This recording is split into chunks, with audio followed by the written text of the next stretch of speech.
Hello students, इस video में हम क्लास 6 सोशल साइंस के chapter 12 grass roots democracy part 3 local government in urban areas को पढ़ेंगे और समझेंगे। डियर स्टूडेंट, अगर अभी तक आपने चैनल को सब्सक्राइब नहीं किया है तो मैं आपसे रिक्वेस्ट करता हूं कि चैनल को सब्सक्राइब कर लीजिए। चैनल पर आपको math, Hindi, science, social science, Sanskrit, English सभी सब्जेक्ट्स के वीडियोस मिल जाएंगे। इसके लिए आप प्लेलिस्ट या वीडियो की डिस्क्रिप्शन को चेक कीजिए।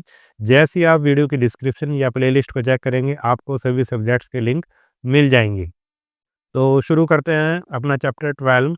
सबसे पहले हमें ये कुछ शब्द दिए गए हैं जो रुस्तम के सिद्धवा के द्वारा कहे गए हैं।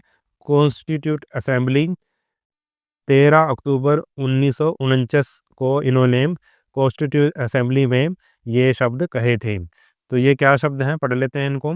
आई desire that a full-fledged local body should be immediately formed so that the people may know really what is an administration, what are the franchise, what are the powers, what are the rights, and what are the privileges in a small sphere, in their own town, in their own villages। क्या मतलब है इसका हिंदी में, अब इसको बात कर लेते हैं हम। मैं चाहता हूँ, ये रुस्तम के सिद्धवा जी कह रहे हैं, मैं चाहता हूँ एक पूर्ण विकसित लोकल बॉडी का जल्दी से जल्दी गठन किया जाना चाहिए ताकि लोग यह सचमुच जान सकें कि एक छोटे क्षेत्र में, उनके अपने नगरों में, उनके अपने गांव में एडमिनिस्ट्रेशन क्या है, मताधिकार क्या है यानी कि वोट देने का अधिकार क्या है, शक्तियां क्या हैं, अधिकार क्या हैं और विशेषाधिकार क्या हैं। यानी कि वो लोकल बॉडी को बनाने की वकालत कर रहे हैं कि हमें जल्दी से जल्दी लोकल बॉडी बनानी चाहिए ताकि लोगों को अपने अधिकार के बारे में पता लगे, लोगों को प्रशासन एडमिनिस्ट्रेशन के बारे में पता लगे और उनको अपनी शक्ति और अधिकारों के बारे में पता लगे। आगे हमारे पास जो यहाँ पे क्वेश्चन दिए हुए हैं इन्हीं को हम डिस्कस करेंगे। What are urban local bodies and what are their function. Urban local bodies क्या होती हैं और उनके क्या काम होते हैं। सेकंड क्वेश्चन है why are they important in governance and democracy. ये शासन और लोकतंत्र में क्यों महत्वपूर्ण है। जो ये लोकल बॉडीज हैं ये शासन और लोकतंत्र में क्यों महत्वपूर्ण हैं। अब सबसे पहले हमें दिया हुआ है इंट्रोडक्शन। इंट्रोडक्शन को हम पहले कर लेते हैं। Earlier chapters have shown us how in a democracy good governance aims to empower the citizens so they may actively participate in their country's functioning, whether it is at rural, regional, urban, state और national level. पिछले chapter में हमने पढ़ा है कि कैसे किसी लोकतंत्र में सुशासन का उद्देश्य नागरिकों को सशक्त बनाना है ताकि वे देश के कार्यों में सक्रिय रूप से भाग ले सकें, चाहे यह ग्रामीण, क्षेत्रीय, नगरीय, राज्य या राष्ट्रीय स्तर पर हो। This is the broader concept of participatory democracy. यह सहभागी लोकतंत्र की बड़ी धारणा है। यानी कि ये जो कंसेप्ट है ये पार्टिसिपेटरी डेमोक्रेसी की एक ये बड़ी धारणा है, ये एक बड़ा कंसेप्ट है। We saw the basics of the system in rural context. हमने एक ग्रामीण कॉन्टेक्स्ट में इस व्यवस्था की मूल बातों को जाना। हम ग्रामीण उसमें हम जान चुके हैं पिछले चैप्टर में। Let us now see how it work in urban scenario. अब हम यह देखेंगे कि यह अर्बन यानी कि शहरी यानी कि नगरीय, यह नगरीय परिदृश्य में कैसे काम करता है। Since the latter is generally more complex and diverse than the former, it is understandable that the urban governance system needs to be more complex too। क्योंकि ग्रामीण परिवेश की तुलना में नगरीय परिदृश्य सामान्यतः अधिक जटिल होता है। यानी कि जो शहर होते हैं वो ज़्यादा कॉम्प्लेक्स होते हैं गांव की अपेक्षा, अधिक जटिल और विविध होता है। इसलिए यह समझा जा सकता है कि जो शहरी शासन है नहीं, यानी कि नगरीय शासन भी अधिक जटिल होगा। यानी कि जो नगर में, जो शहरों में शासन चलाना है वो गांव में शासन चलाने से अधिक कठिन होता है। We will however limit ourselves here to its basic principle, लेकिन हम यहाँ उनके कुछ बेसिक प्रिंसिपल तक ही सीमित रहेंगे। Before we explore governance and administration in urban areas, it helps to take an overall look at the Indian system of governance from rural to national as depicted in figure 12.2 on page 175। आगे कह रहे हैं, इससे पहले कि हम शहरी क्षेत्रों में शासन और प्रशासन को समझें, कि हमने शहरी क्षेत्रों में शासन और प्रशासन को समझने से पहले स्थानीय से यानी कि लोकल से यानी कि गांव से राष्ट्रीय स्तर तक भारतीय शासन प्रणाली पर एक व्यापक दृष्टि डालना सहायक होगा, जैसा कि पेज 175 के चित्र 12.2 में दर्शाया गया है। आगे हम वो पेज देखेंगे, 175 पेज देखेंगे, उसमें हम देखेंगे कि कैसे एक पिरामिड के द्वारा दर्शाया गया है। The base of the pyramid is the local level closer to the people while the top is the national level। जो इस पिरामिड का जो हम डायग्राम देखेंगे, उस पिरामिड का जो बेस है यानी कि जो सबसे नीचे है वहाँ पे क्या है, लोकल लेवल है। सबसे नीचे क्या है, लोकल लेवल है, जो लोगों के क्लोजर है, लोगों के पास है। While the top is the national level, और इस पिरामिड के सबसे टॉप पर क्या है, नेशनल लेवल है। In chapter 11, we explored the left side of the pyramid। Chapter 11 में हमने पिरामिड के लेफ्ट साइड के बारे में एक्सप्लोर किया था, जानना था। We will now take a look at the right side, और अब हम इस चैप्टर में राइट साइड, जो पिरामिड का राइट साइड है, उसके बारे में हम जानेंगे। अभी आपको चित्र से पता लगेगा कौन सा लेफ्ट कौन सा राइट। देखो, ये हमें एक पिरामिड दे रखा है, इस तरह से ये पिरामिड दे रखा है हमें। तो ये वाली जो साइड है, ये वाली साइड क्या है, लेफ्ट साइड है, और ये वाली जो साइड है, ये वाली जो साइड है वो क्या है, राइट साइड है। हमने लेफ्ट साइड के बारे में हम पढ़ चुके हैं, जो रूरल पंचायत, ठीक है, पंचायती राज इंस्टीट्यूशन के बारे में हम पढ़ चुके हैं। इसमें ग्राम सभा, ग्राम पंचायत, पंचायत समिति और जिला पंचायत, इन सब के बारे में हम पढ़ चुके हैं। अब हम राइट साइड में जो है उसके बारे में पढ़ेंगे, यानी कि वार्ड के बारे में, कमेटी के बारे में, म्यूनसिपल कॉरपोरेशन, म्यूनसिपल काउंसिल और सिटी काउंसिल के बारे में हम पढ़ेंगे। देखो, इसके सबसे टॉप पे क्या है, यूनियन गवर्नमेंट है, उसके बाद क्या है, स्टेट गवर्नमेंट है, उसके बाद जो तीसरा लेवल आता है वो है लोकल गवर्नमेंट। लोकल गवर्नमेंट में हम रूरल पंचायती राज सिस्टम के बारे में पढ़ चुके हैं। अब हम पढ़ेंगे अर्बन लोकल बॉडीज के बारे में। तो हमारा नेक्स्ट जो टॉपिक है वो यही है, urban local bodies. Urban local bodies क्या होती हैं, उनके क्या काम होते हैं, इसके बारे में हम पढ़ेंगे। Local government structure in urban areas are called urban local bodies, यानी कि जो शहरी क्षेत्रों में, ठीक है, लोकल गवर्नमेंट स्ट्रक्चर होते हैं उनको अर्बन लोकल बॉडीज़ कहते हैं, शहरी लोकल बॉडीज़ कहते हैं। दे आर डिसेंट्रलाइज्ड, ये जो अर्बन लोकल बॉडीज़ हैं ये डिसेंट्रलाइज्ड है। अब इसका क्या मतलब है, इसको हम समझेंगे आगे। Which means that instead of operating under the central authority eight the top, the local community have a direct से on how their areas are managed और the issues they face। अब देखो, डिसेंट्रलाइज का मतलब क्या है, इसका अर्थ है कि ये शीर्ष प्राधिकरण के अंतर्गत कार्य नहीं करते, यानी कि ये जो लोकल बॉडीज़ हैं ये सेंट्रल अथॉरिटी के अंडर कार्य नहीं करती, यानी कि आप कहेंगे कि जो सेंटर की जो सरकार है, सेंट्रल जो लेवल है, नेशनल लेवल है, उसके अंडर ये कार्य नहीं करते, जो सबसे ऊपर टॉप पर है, ठीक है, सेंट्रल अथॉरिटी सबसे ऊपर टॉप पर है, उसके अंडर वो काम नहीं करते। इन लोकल कम्युनिटीज़ को अपने क्षेत्रों के प्रबंधन, जो भी मैनेजमेंट करेंगे, या अपने सामने उपस्थित मुद्दों या समस्याओं का हल ढूंढने की स्वतंत्रता रहती है। यानी कि ये जो भी काम करते हैं ये सेंट्रल अथॉरिटी के अंडर नहीं करते, जो टॉप लेवल पे है ये अपने आप कार्य करते हैं, अपनी इच्छा के अनुसार कार्य करते हैं। जो भी उनके एरिया में जो भी समस्याएं हैं, जो भी मुद्दे हैं, ये उनका हल अपने आप ढूंढते हैं। It is a mechanism for citizens living in an area to come together and take decisions about what is best for them।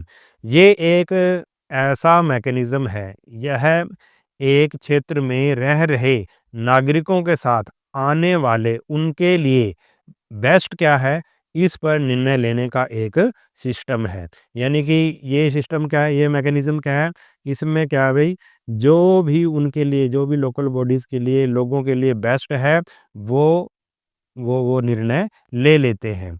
Cities and towns are divided into smaller units called wards, and the wards committees facilitate activities such as conducting health camps, organizing a campaign against the use of single-use plastic, and so on. Cities and town are divided into smaller unit. जो cities और town हैं उनको आगे छोटे unit में बांट दिया गया है, जिनको वार्ड्स कहते हैं। ठीक है, यानी कि जो टाउन है या सिटीज है उनको भी आगे बांट दिया गया है छोटी छोटी यूनिट्स में, जिनको वार्ड्स कहते हैं। एंड द वार्ड कमेटी, और जो वार्ड कमेटी बनी है, वार्ड बनाने के बाद वार्ड कमेटी बहुत सारे काम करती है, बहुत सारी एक्टिविटी करती है, जैसे कि हेल्थ कैंप को कंडक्ट करती है और कैंपेन वगैरह चलाती है, जैसे कि सिंगल यूज़ प्लास्टिक, यानी कि हमें सिंगल जो एक बारी प्लास्टिक जिसका यूज़ होता है, जैसे कि पॉलीथीन वगैरह, उसका यूज़ नहीं करना है। इस तरह के कैंपेन चलाती है और बहुत सारे इस तरह की कार्य वो करती है। They also keep an I on anything that might go wrong, और ये जो वार्ड कमेटीज़ होती हैं वो क्या करती हैं, और ये किसी भी ऐसी चीज़ पर नज़र रखती हैं जो कि गलत है। जैसे कि वाटर लीक, कहीं पे वाटर लीक हो जाए, पानी की लीकेज हो जाए, ब्लॉक्ड ड्रेन, कहीं पर जो नाली बंद हो जाए, डैमेज रोड, कहीं पे जो सड़क टूट जाए, एटसेट्रा। इस तरह के वो कामों पर, जो कहीं पर कुछ गलत हो रहा है, उस ऐसे कामों पर नज़र रखती है। And report such problems to the authorities, और उनकी जो रिपोर्ट है, उनकी जो शिकायत है, वो इन समस्याओं की शिकायत अथॉरिटीज़ को करती है, ऊपर जो अधिकारी हैं उनको करती है। However the precise functioning of wards differ from state to state depending on the rules they make. हालांकि वार्डों की निश्चित कार्यप्रणाली अलग अलग राज्यों में भिन्न भिन्न होती है, अलग अलग राज्यों में भिन्न भिन्न होती है, अलग अलग स्टेट में अलग अलग हो सकती है इनकी कार्यप्रणाली वार्डों की, जो उनके द्वारा बनाए गए नियमों पर निर्भर करती है। जो भी उस वार्ड कमेटी ने नियम बनाए उन पर वो डिपेंड करती है। All together urban local bodies are responsible for a range of functions. कुल मिलाकर नगरीय एवं स्थानीय निकायों पर कार्यों की एक लंबी सूची की जिम्मेदारी है। यानी कि जो ये अर्बन लोकल बॉडीज़ हैं, ये इनके पास बहुत सारी जिम्मेदारी है, बहुत सारे काम हैं। कौन कौन से काम हैं? जैसे कि helping take care of the infrastructure, maintaining the burial ground, garbage collection and disposal, checking the implementation of government schemes, collecting taxes and fines and so on।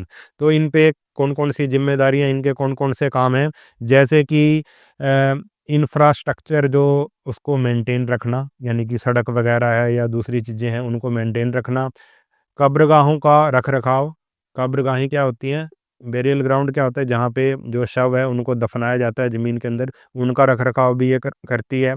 और क्या करती है? गार्बेज कलेक्शन, कूड़ा करकट को इकट्ठा करती है और उनका डिस्पोजल और उनका निपटारा करती है। और जो गवर्नमेंट की जो स्कीम है वो इम्प्लीमेंट हो रही है या नहीं हो रही, उनको चेक करती है। और क्या करती है? लोकल टैक्स इकट्ठा करती है, और जो फ़ाइन लगता है लोगों पर या लोकल टैक्स होता है, उनको वो इकट्ठा करती है, और बहुत सारे ये काम करती है। दे also have some role in planning for the area's economic and social development। और इनका जो क्षेत्र है, जो एरिया है, उसके इकोनॉमिक यानी कि आर्थिक, और सोशल यानी कि सामाजिक, आर्थिक और सामाजिक विकास में ये जो प्लानिंग बनाई जाती है उसमें भी इनका क्या होता है? रोल होता है। However for these bodies to be able to perform their function efficiently, people living in the city must also perform their duties, which means that they must show care and concern for their area। Remember, this is a participatory democracy। अब ये किस तरह से सफल हो सकती हैं? हालांकि इन ये जो बॉडीज़ हैं, हालांकि इन निकायों को अपने कार्यों को कुशलतापूर्वक करने में सक्षम होने के लिए नागरिकों को भी अपने कर्तव्यों का पालन करना चाहिए। जब ये जो कमेटीज़ हैं तभी ये सफल हो सकती हैं जब नागरिक भी अपने कर्तव्यों का पालन करें, अर्थात नागरिकों को अपने क्षेत्र की देखभाल एवं रख-रखाव का ध्यान रखना चाहिए। रिमेंबर, याद रहे कि ये एक पार्टिसिपेटरी डेमोक्रेसी है, यानी कि इस डेमोक्रेसी में सभी को पार्टिसिपेट करना होता है। फॉर इंस्टांस, आगे उन्होंने एक एग्जांपल दिया है, if people carefully follow instruction regarding waste segregation, garbage collection become easier, or if they notice a water leakage in a street, reporting it promptly will prevent further wastage of precious water। आगे उन्होंने एक उदाहरण दिया कि किस तरह से जनता इसमें भागीदार हो सकती है, कैसे सहयोग कर सकती है। उदाहरण के लिए यदि लोग कूड़े को अलग करने के बारे में निर्देशों का सावधानी पूर्वक पालन करें, तो कूड़े को इकट्ठा करना और उसका निपटारा करना अधिक आसान बन जाता है। अथवा यदि वे किसी गली अथवा रास्ते में वाटर लीकेज पाते हैं, यानी कि कहीं पर वाटर लीकेज हो रही है, तो इसके बारे में तुरंत सूचना देने से बहुमूल्य पानी का जो वेस्टेज है वो रुक जाती है। तो ये पब्लिक क्या कर सकती है, अपना योगदान दे सकती है, क्योंकि ये पार्टिसिपेटरी डेमोक्रेसी है। आगे मद्रास के बारे में कुछ बताया गया है, मद्रास कॉरपोरेशन के बारे में बताया गया है, इसको भी हम पढ़ लेते हैं। The Madras corporation now greater Chennai corporation, जो मद्रास कॉरपोरेशन है अब उसको ग्रेटर चेन्नई कॉरपोरेशन कहा जाता है। Established on 29 September 1688 is the oldest municipal institution in India. 29 सितंबर 1688 में स्थापित मद्रास कॉरपोरेशन, और जब अब इसे ग्रेटर चेन्नई कॉरपोरेशन के नाम से जाना जाता है, भारत में सबसे पुराना नगर निगम संस्था है। सबसे जो पुरानी क्या है, म्युनिसिपल इंस्टीट्यूशन है। ठीक है, मद्रास कॉरपोरेशन जो है यानी कि ग्रेटर चेन्नई कॉरपोरेशन भारत की सबसे पुरानी नगर निगम संस्था है। The East India Company issued a charter the previous year constituting the town of Fort Saint George and all territories within 16 kilometre from the fort into a corporation. ये अंग्रेजों ने बनाई थी। ठीक है, तब अंग्रेजों का राज था हमारे भारत में। तो ईस्ट इंडिया कंपनी ने इसके 1 वर्ष पहले एक चार्टर जारी कर फोर्ट सेंट जॉर्ज नगर तथा उससे 16 किलोमीटर के भीतर के सभी क्षेत्रों को एक कॉरपोरेशन में गठित किया। ए Parliamentary Act of 1792 gave the Madras Corporation power to levy municipal taxes in the city, which is when the municipal administration properly began। उसके बाद क्या हुआ, 1792 में एक संसदीय अधिनियम के द्वारा यानी कि कानून के द्वारा मद्रास कॉरपोरेशन को नगर में स्थानीय कर लगाने की शक्ति प्रदान की, यानी कि उनको टैक्स लगाने के लिए या टैक्स कलेक्ट करने के लिए उन्होंने उसको पावर दे दी मद्रास कॉरपोरेशन को, जिससे लोकल नगरीय स्वशासन सुचारू रूप से आरंभ हुआ। अब आगे दिया हुआ है हमें, थिंक अबाउट इट, आइए विचार करें। Indore in Madhya Pradesh has been awarded the cleanest city in India under the Swachh Survekshan government scheme for 7 years in a row. पिछले 7 वर्षों से लगातार मध्य प्रदेश के इंदौर को सरकारी स्वच्छ सर्वेक्षण योजना के अंतर्गत भारत के सर्वाधिक स्वच्छ नगर का पुरस्कार प्रदान किया गया है। यानी कि पिछले 7 सालों से जो सबसे साफ जो नगर है वो कहाँ पर है, मध्य प्रदेश में है, क्योंकि हर साल अवार्ड दिया जाता है, हर साल सर्वेक्षण किया जाता है। उसके अंतर्गत मध्य प्रदेश का जो इंदौर सिटी है वो पिछले लगातार 7 सालों से सबसे साफ नगरी के रूप में जानी जाती है। What could have been the role of Indore citizens in this achievements? इस अचीवमेंट में इंदौर के नागरिकों की क्या भूमिका रही होगी? तो आप जान सकते हैं कि जब तक लोग साथ नहीं देंगे तब तक हमारा जो शहर है, हमारा जो गाँव है वो साफ-सुथरा नहीं हो सकता। यानी कि वहाँ के लोगों ने भी बहुत क्या दिया होगा, साथ दिया होगा। जो भी वहाँ की लोकल कमिटीज़ हैं, उनका साथ दिया होगा, तभी इंदौर लगातार 7 सालों से स्वच्छ सिटी के रूप में बना हुआ है। As we see, Chennai and Indore have a municipal corporation at the top of their urban bodies. जैसा कि हम पाते हैं कि चेन्नई और इंदौर में नगर निगम यानी कि म्युनिसिपल कॉर्पोरेशन, नगर निगम नगरीय निकायों निकायों के शीर्ष पर है। तो सबसे ऊपर क्या है वहाँ पे? नगर निगम। ठीक है? यानी कि नगर निगम वहाँ की साफ-सफाई देखता है और दूसरे कार्य करता है। Only cities with a population above 10 lakhs have a municipal corporation, also called महानगर निगम। ऐसी सिटीज़, ऐसे शहर जिनकी जनसंख्या 10 लाख से ऊपर होती है, वहाँ पे क्या होता है? म्युनिसिपल कॉर्पोरेशन होता है, जिसको महानगर निगम भी कहते हैं। यानी कि वहाँ की लोकल बॉडी क्या हुई? Municipal corporation. As their highest body, वहाँ की हाईएस्ट बॉडी होगी वो। Between 1 to 10 lakhs the highest body is municipal council. और ऐसे कस्बे या ऐसे टाउन जहाँ पर की जनसंख्या 1 लाख से 10 लाख होती है, 1 लाख से 10 लाख तक होती है, वहाँ पे जो हाईएस्ट बॉडी होती है उसको बोलते हैं म्युनिसिपल काउंसिल। ठीक है? आल्सो कॉल्ड नगर पालिका, और वहाँ उसको नगर पालिका भी कहा जाता है। Cities and towns with smaller population have a nagar panchayat. और ऐसी सिटीज़ और ऐसे टाउन्स जिनकी जो जनसंख्या है वो कम होती है, यानी कि जो 1 लाख से कम जनसंख्या वाले होते हैं, वहाँ पे जो सबसे हाईएस्ट बॉडी होती है, लोकल बॉडी, उसको कहते हैं नगर पंचायत। ठीक है? तो समझ गए आप। आगे हमारे पास कुछ बच्चों की बातचीत दी गई है, इससे भी आपको काफ़ी कुछ जानने के लिए मिलेगा, तो इसको हम पढ़ लेते हैं। तो समीर है एक बच्चा इसमें, और एक है अनीता। ये आपस में बातचीत कर रहे हैं, इस बातचीत से आपको बहुत कुछ सीखने को मिलेगा, ध्यान से आपने देखना है। समीर कह रहा है, hello, I haven't seen you around here before, are you new to this village?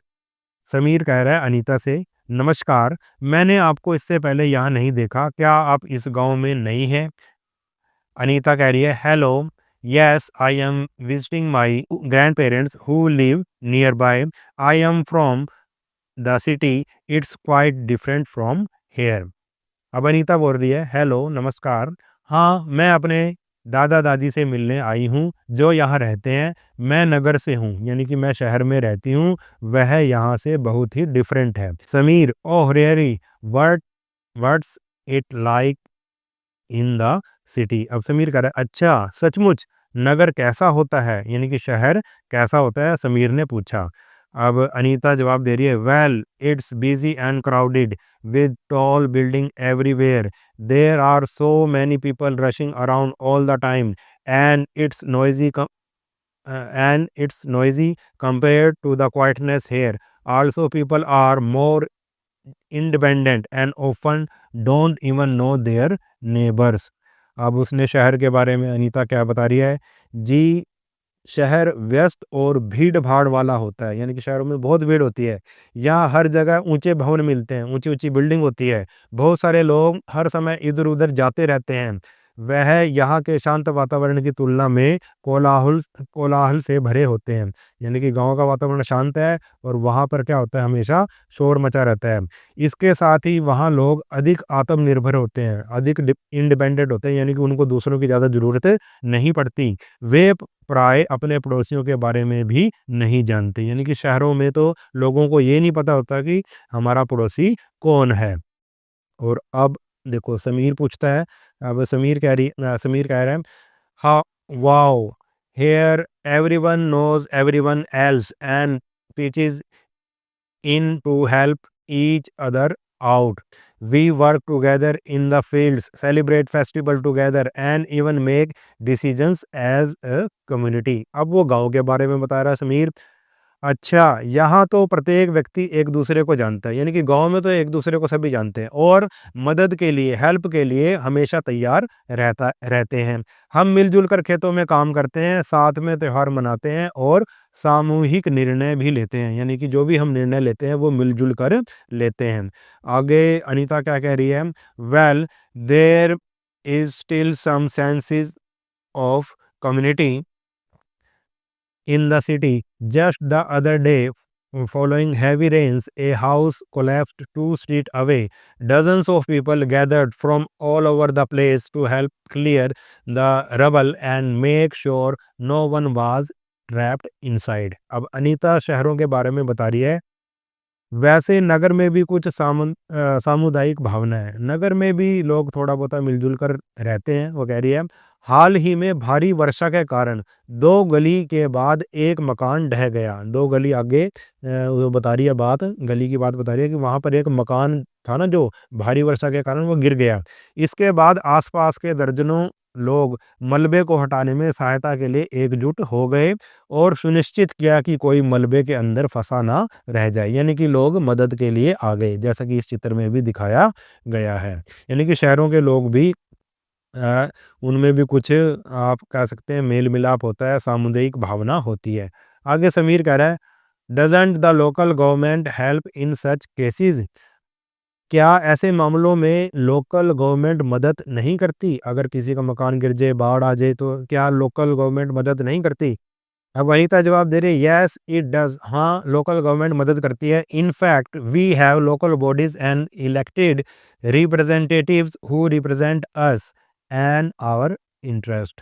अब अनीता जवाब दे रही है, आगे कह रही है, वास्तव में हमारे यहाँ लोकल जो बॉडीज़ होती हैं और निर्वाचित प्रतिनिधि हैं, लोकल बॉडीज़ हैं और निर्वाचित प्रतिनिधि हैं, यानी कि हमने जिसको चुनकर भेजा है, इलेक्टेड रिप्रेजेंटेटिव हैं, जो हमारा और हमारे हितों का प्रतिनिधित्व करते हैं, जो हमारे हितों को आगे पहुँचाते हैं, हमारे हितों के बारे में कार्य करते हैं। समीर कह रहा है, well it sounds like our village panchayat only bigger. Sameer कह रहा है, अच्छा यह तो ग्राम पंचायत जैसा लगता है, बस केवल उससे बड़ा है। यानी कि जो आपका लोकल बॉडी है, वो ग्राम पंचायत से थोड़ी बड़ी है, मगर उसके काम तो वैसे ही हैं जैसे कि विलेज पंचायत के होते हैं। Members are elected too, but because they all know each other, a lot more people can participate and discuss all kind of issues that concern the village. Sometimes even us kids can get heard. आगे जो समीर कह रहा है कि हमारे यहाँ भी सदस्य चुने जाते हैं, लेकिन क्योंकि वे एक दूसरे को जानते भी हैं, इसलिए अधिक लोग उसमें भाग लेते हैं और गांव से संबंधित हर प्रकार के विषयों पर चर्चा करते हैं। कभी-कभी हम बच्चों की बात भी सुनी जाती है। वो कह रहा है कि ग्राम पंचायत में बच्चों की बात भी सुनी जाती है। अनीता, रियली? सचमुच? You are not making that up? क्या तुम कुछ बड़ा चढ़ा कर तो नहीं बोल रहे? क्या तुम कुछ ज़्यादा तो नहीं बोल रहे कि वहाँ पर बच्चों की बात भी सुनी जाती है? अनीता ने हैरान होकर कहा। आगे समीर कह रहा है, नॉट एट ऑल, बिल्कुल नहीं। जब उसने कहा कि क्या तुम बड़ा चढ़ाकर बोल रहे हो, तो उसने कहा नहीं, बिल्कुल नहीं। The other day a few kids noticed that an electricity wire was hanging dangerously low, almost touching the roof of a building. Not only did we report it, but we explain to one of our Gram Sabha members that an electric post should be shifted a little and it was done. अब उसने एक घटना के बारे में बताया गांव की कि किस तरह से बच्चों की बात को सुना जाता है। कुछ बच्चों ने पाया, एक दिन की बात है, कुछ बच्चों ने पाया कि बिजली का एक तार खतरनाक तरीके से नीचे लटका हुआ है, जो एक बिल्डिंग को लगभग छू रहा है। हमने न केवल इसकी रिपोर्ट की, बल्कि अपनी ग्राम सभा के एक सदस्य को सलाह दी कि बिजली का खंभा कुछ दूरी पर शिफ्ट कर दिया जाए, यानी कि ये जो बिजली का खंभा है, इसको कहीं और लगा दिया जाए। और उन्होंने हमारी बात को माना और ऐसा ही किया। अब अनीता कह रही है, great, I suppose that's how democracy would work. It seems more complicated in the city, but the idea is the same. Everyone's voice matter. Anita कह रही है बहुत अच्छा, मुझे लगता है कि लोकतंत्र में इसी तरह कार्य करना चाहिए। यह शहर में अधिक जटिल प्रतीत होता है, यानी कि लोकतंत्र का करना जो शहर में ज़्यादा मुश्किल होता है, लेकिन जो मेन थॉट है, मूल विचार वही है कि प्रत्येक व्यक्ति के मत का महत्व प्रत्येक व्यक्ति का मत महत्व रखता है, यानी कि प्रत्येक लोकतंत्र में प्रत्येक व्यक्ति की वॉइस, यानी कि प्रत्येक व्यक्ति की आवाज़, यानी कि प्रत्येक व्यक्ति की सलाह सुननी चाहिए, उसकी बात सुननी चाहिए। लोकतंत्र का मतलब यही है। समीर कह रहा है yes it does, sorry I must make a move, my mother needs my help for a little shopping, thanks for telling me about the city. अब समीर कह रहा है हाँ, रखता है ये जो महत्व रखता है, हर एक की बात को सुनना लोकतंत्र में महत्व रखता है। अच्छा, क्षमा कीजिए, मुझे माफ़ कीजिए, मुझे अभी जाना है। मेरी माताजी को खरीदारी के लिए मेरी सहायता की आवश्यकता है। नगर के बारे में बताने के लिए आपका धन्यवाद। वो अनीता का धन्यवाद कर रहा है। अब अनीता क्या कह रही है? And thanks for telling me about your village. और अनीता भी उसका थैंक्स करती है, धन्यवाद अपने गाँव के बारे में बताने के लिए आपका धन्यवाद। I am definitely going to look around, मैं निश्चित रूप से यहाँ आसपास देखूंगी, यहाँ आसपास मैं घूमूंगी, देखूंगी। समीर कह रहा है well maybe we will meet again sometime, bye. अच्छा, हो सकता है कि कभी हम फिर मिलें, नमस्कार, बाय। तो इस तरह से चैप्टर हमारा कंप्लीट हुआ। अगर वीडियो आपको अच्छा लगा है तो चैनल को सब्सक्राइब कर लेना और वीडियो को अपने सभी दोस्तों के साथ शेयर ज़रूर कर देना। मिलते हैं नेक्स्ट वीडियो में, तब तक के लिए नमस्कार।